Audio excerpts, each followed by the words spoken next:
All right, let's talk about analog AI. We're talking about something that promises to be 100 times more efficient than the AI we have today. But, and this is a huge but, it's got this one big messy problem. We're talking about noise. And figuring that out, well, that could literally change everything. So let's just kick things off with a kind of a wild thought. You know, we always think of computers as these perfect, precise machines, right? Zeros and ones, no room for error. But what if that's not the future? What if the next giant leap for AI isn't about being perfect, but about getting really, really good at dealing with chaos? Okay, so here's the deal. AI right now is, well, it's an energy hog. It's just unbelievably power hungry. And a huge part of that problem is something called the memory wall. Think about it like this. In the computers we use today, the actual thinking part is pretty efficient. But just shuffling the data around, getting it from the memory to the processor and back, that's what eats up almost all the energy. It's this massive, frustrating traffic jam.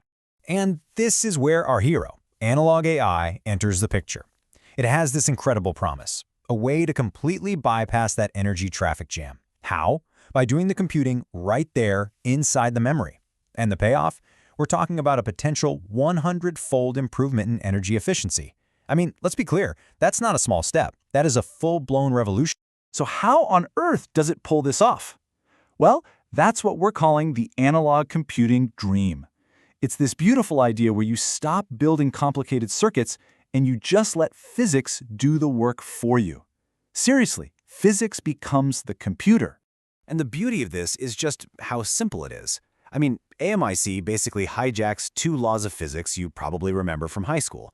You take your AI's input and turn it into a voltage. You take its learned knowledge or its weights and you store that as a conductance. And then, bam, Ohm's law just does the multiplication for you, automatically. Then Kirchhoff's law kicks in and adds up all the results on a single wire. A super complex AI calculation done in a single shot, just by letting electricity do its thing. So, to really get the difference, think about it like this. Digital computing, that's your standard light switch. It's either on or it's off, a perfect 1 or a perfect 0. And getting that perfection, well, it costs a ton of energy. Now analog, that's a dimmer switch. You can have all these values in between. It's not perfectly precise, right? But it's way, way more efficient and super fast. Okay, but all that incredible efficiency, it comes with a catch, a big one. Every hero has a weakness, right? And for our hero, analog computing, its Achilles heel is something we call noise. This is the part of the story where the beautiful dream smacks right into messy, complicated reality. And here's the heart of the problem. Those little physical bits and pieces that store the analog values, the dimmer switch settings, they aren't perfect. At the scale we're talking about, the world is just messy. It's not neat and predictable. So these values, they don't just stay put. They drift, they jitter, they change, all by themselves. So let's break down this noise.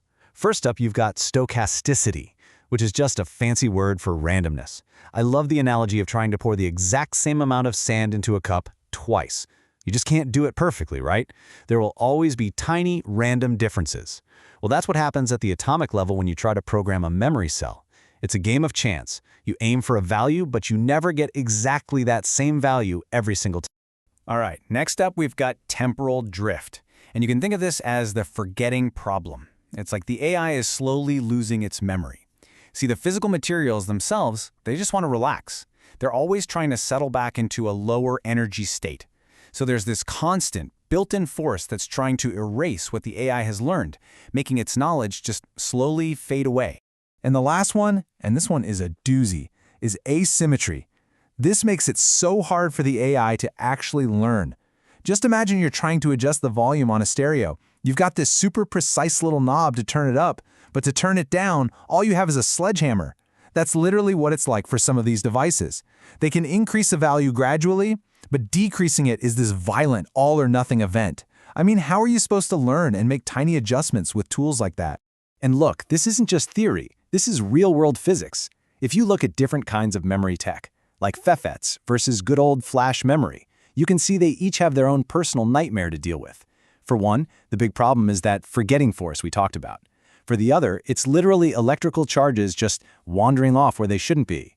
Each one has its own set of physical demons to battle.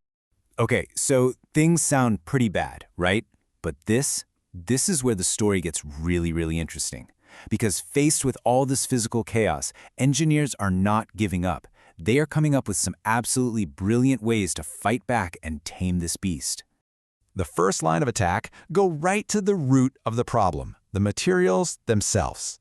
This is some next-level science. Researchers are literally inventing brand new materials, or building memory like a tiny lasagna, with these complex alternating layers called superlattices that are designed from the ground up to be more stable and resist that pesky drift.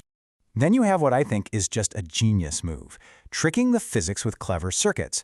So instead of using one memory cell to store value, they use two, right next to each other. Now, because they're neighbors, they tend to drift in the same direction at the same time.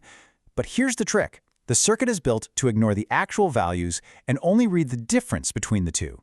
So if they both drift up by the same amount, the difference stays 0. The noise just vanishes. It's so smart.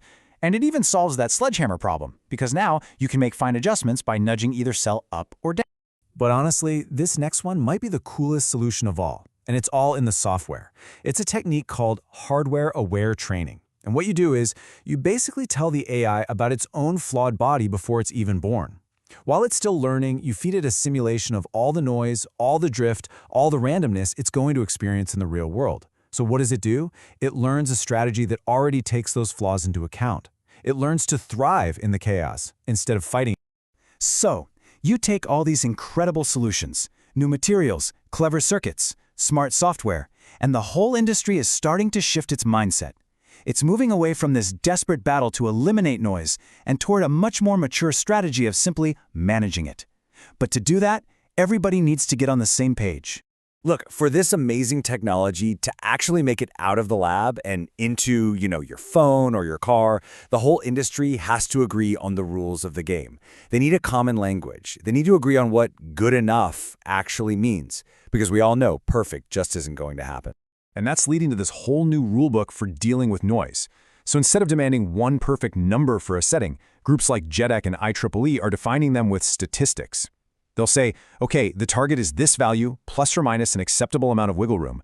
They're literally creating drift budgets and certifying that a chip will stay within a certain error range for, say, a year. It's a total pivot from chasing perfection to just being really, really smart about managing imperfection. And all of this really leaves us with one last big idea to chew on. For what, 50, 60 years? The entire goal of computing has been to stamp out any and all imperfection. But maybe that was the wrong goal all along. Maybe the future isn't about building a perfect machine that's isolated from the messy physical world. Maybe the future is about building an intelligence that not only understands that messiness, but actually uses it. An AI that doesn't just tolerate chaos, but actually thinks with it. Pretty wild to think about. Thanks for tuning in.